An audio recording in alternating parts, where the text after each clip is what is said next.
자, 그리고 규제가 또 나왔습니다. 정비창 개발을 하면서 이 원효로 일대죠. 바로 뒤편입니다. 정비창 부지 바로 뒤편에 토지거래 허가구역으로 지정을 했습니다. 이게 무슨 얘기냐면 이제 투자자들이 투기 세력이 들어와서 그 일대에 그 집값을 올리는 거를 이제 방지하겠다는 겁니다. 토지거래 허가제는 너무 이제 사회주의적이고 공산주의적인 제도 아니냐, 왜 매매하는 것까지 너희가 감시를 하냐, 막 이런 반발이 있었는데, 어쨌든 이런 급격한 상승이 예상되는 쪽에 토지거래 허가구역으로 우선 지정을 해놨다는 점.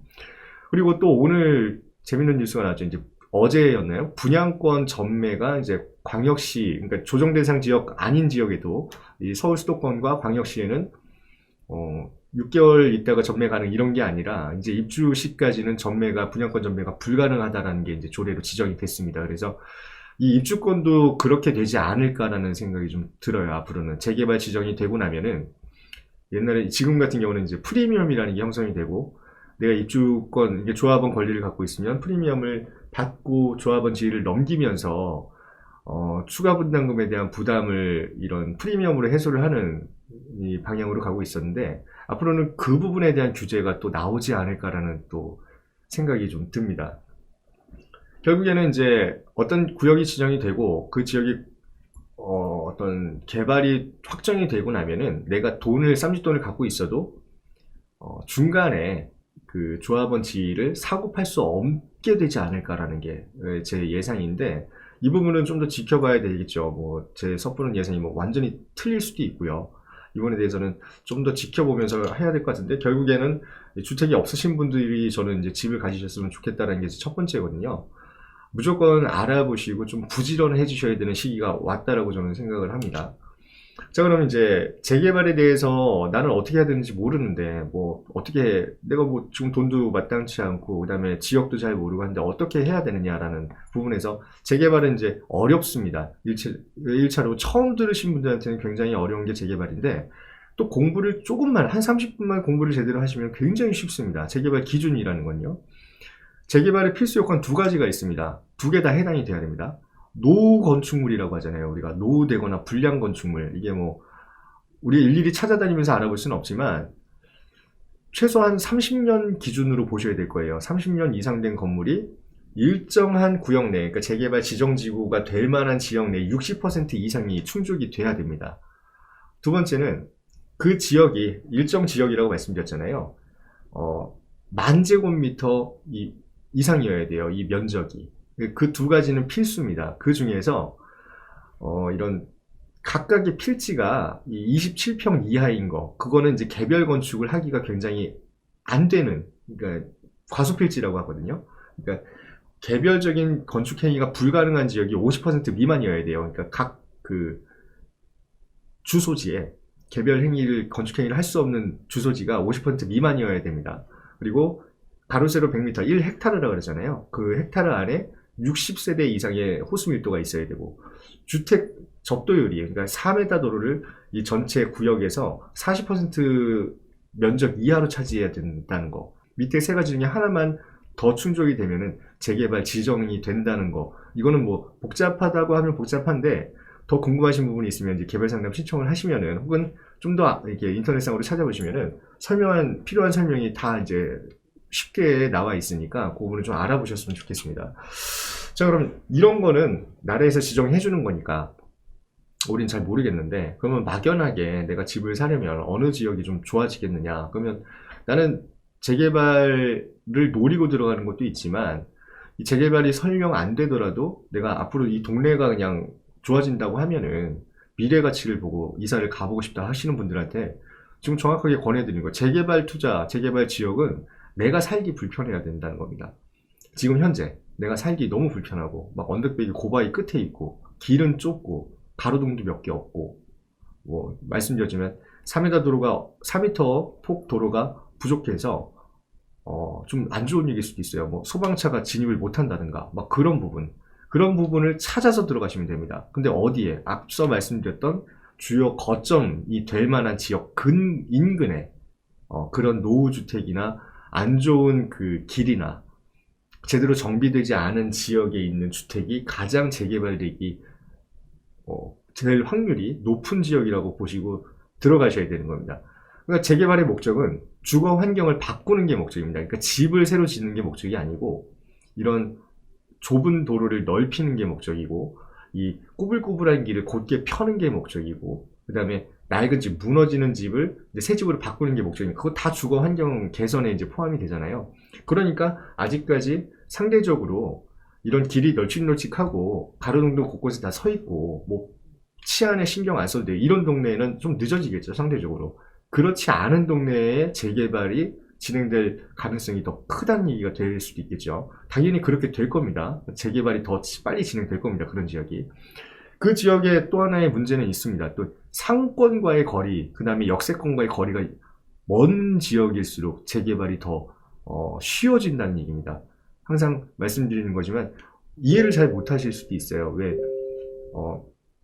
역세권하고 가까울수록 더 입지가 좋으니까 재개발이 더 활발하게 이루어져야 되는 게 아니냐, 뭐 이런 얘기들도 많이 하시는데, 역세권 인근에는 기본적으로 상업지와 근린 생활시설, 뭐 상업시설들이 많이 이제 밀집이 돼 있죠. 그분들 입장은 임대료나 아니면 매출이나 내가 이제 사업을 하니까 사업의 이제 매출이나 그런 고정소득을 받고자 하시는 분들이기 때문에 그분들한테 고정소득을 포기하고 임대료를 포기하고 입주권하고 바꿔주겠다 하면은 어떤 분이 동의를 하실까를 생각을 해보셔야 돼요. 그러니까 어떤 목적이 분명한 투자를 하신 분들이기 때문에 집은 필요가 없다는 얘기입니다. 나는 건물주로서 임대료만 받으면 되고, 아니면 나는 사업주로서 내 매출이 꾸준하게 일어나고 있으니까 나는 이건 포기 못하겠다 하는 지역은 상대적으로 동의 확률이 낮아질 수밖에 없겠죠.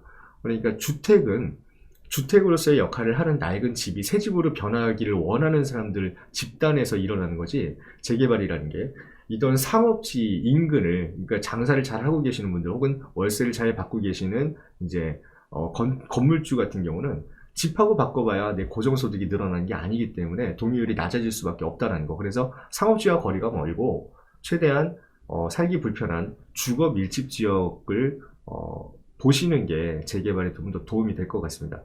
세 번째는 뭐 가면은 항상 노리시는 게 있어요. 이렇게 물어보시는 게 지분 몇 평이냐, 뭐 여기 뭐 집이 몇 평 안 돼 보이는데 지분도 뭐 5평도 안 되고 뭐 3평도 안 되고 뭐 이러는데 그런 쪽이 괜찮느냐, 이렇게 물어보시는데 제가 볼 때는 전혀 상관없습니다. 전혀 상관없고요. 궁금하신 부분은 이제 또 알아보시면 되지만 내 자금이 중요한 겁니다. 그러니까 집이라는 거는 뭐랑 뭐 엿바꿔 먹으려고 사는 건 아니잖아요. 내가 누워서 쉴 수 있고 우리 가정이 일 끝나고 학교 끝나면 집에 쉴 수 있고 하는 부분인데, 주거 환경 개선만 돼도 내 집의 가치는 올라가는 겁니다. 그러니까 아파트로 굳이 바꾸지 않더라도 이 앞쪽에 우리 동네가 확 역별을 하면은 우리 집의 가치도 상대적으로 올라간다고 생각을 하시고, 주거 환경 개선돼서 내 집도 상대적으로 이득을 볼 수 있는, 이 반사이익을 볼 수 있는 지역이라면 내 가진 돈으로 주택을 구입할 수 있는 기회는 앞으로 좀 줄어들 수 있다는 얘기예요. 나머지는 다 재개발돼 버리고 아파트로 또 변환이 될 건데, 남아있는 이제 빌라나 낡은 주택도 앞으로 지금 가지고 있는 돈의 가치로는 점점 더 매수하기가 어려운 시장이 되지 않을까 싶어서 저는 그 부분을 좀 걱정을 하는 겁니다.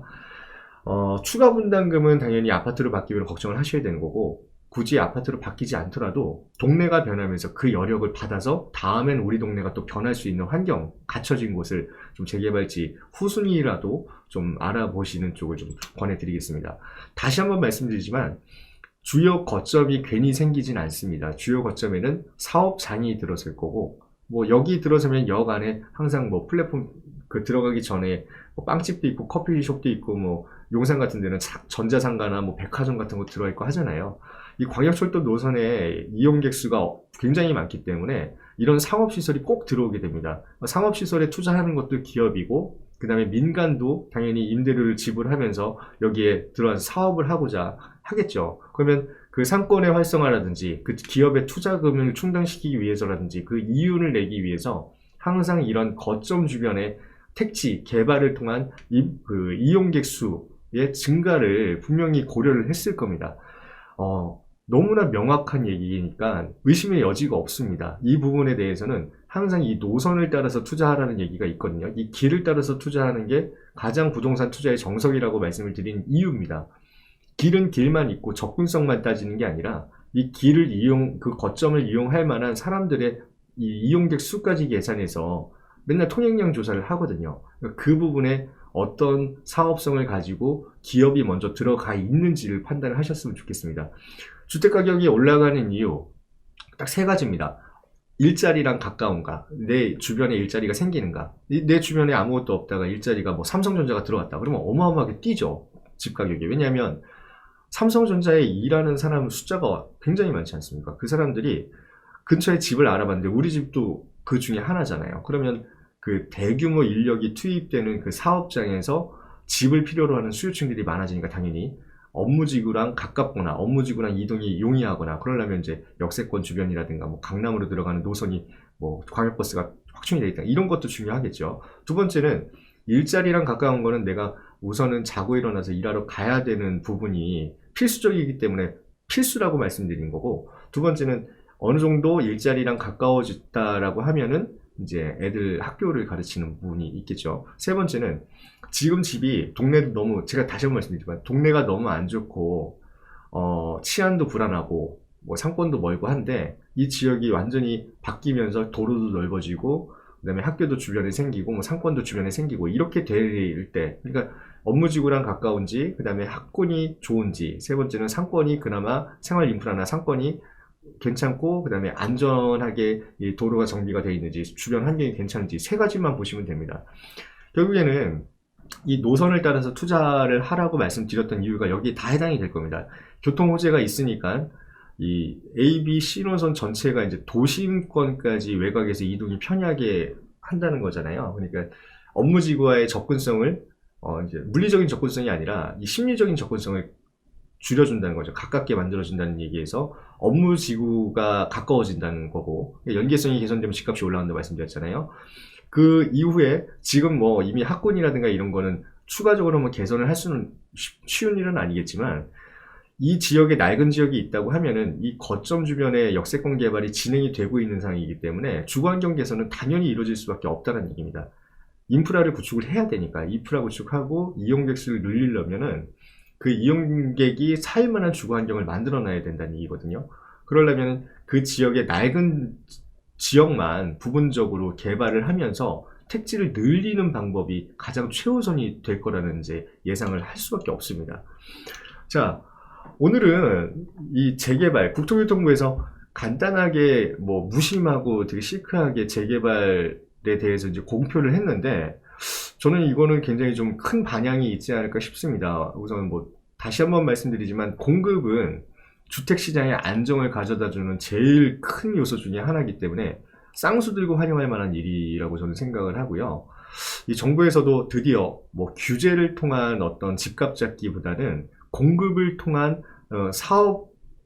사업자와의 연계, 그리고 그 무주택자들에게 혜택을 주려고 하는 어떤 방안을 내놨기 때문에 제 입장에서 굉장히 좀 흐뭇하고 이때까지 좀 부정적으로 봤던 시선이 약간 변하는 시점이 되지 않을까 싶습니다. 근데 또 이 이면에 어떤 뭐 다른 엉뚱한 또 발상이나 뭐 그런 생각으로 그냥 뭐 대책 없이 내놓은 상황이라면 또 실망할 수도 있겠지만, 어쨌든 이런 개발을 유유부지나 어떤 낡은 노후 지역을 개발을 하면서 서울 안쪽에 직접적인 공급을 발표를 했다는 것 자체가 제가 볼 때는 큰 어떤 변화의 시작점이 아닐까라고 생각하는 것만큼, 여러분들께서도 이런 혜택을 정부에서 주도하는 거잖아요. 꼭 받아가셨으면 좋겠다는 좀 말씀드리고 싶고, 이런 주택을 구매하시거나 혹은 뭐 자녀의 미래 세대도 걱정을 하시는 분들 많으시잖아요. 어떤 지역이 유망한지, 어떤 지역에 뭐 재개발 같은 경우 아까 전에 요건이 좀 까다로울 수도 있다고 말씀을 드렸는데,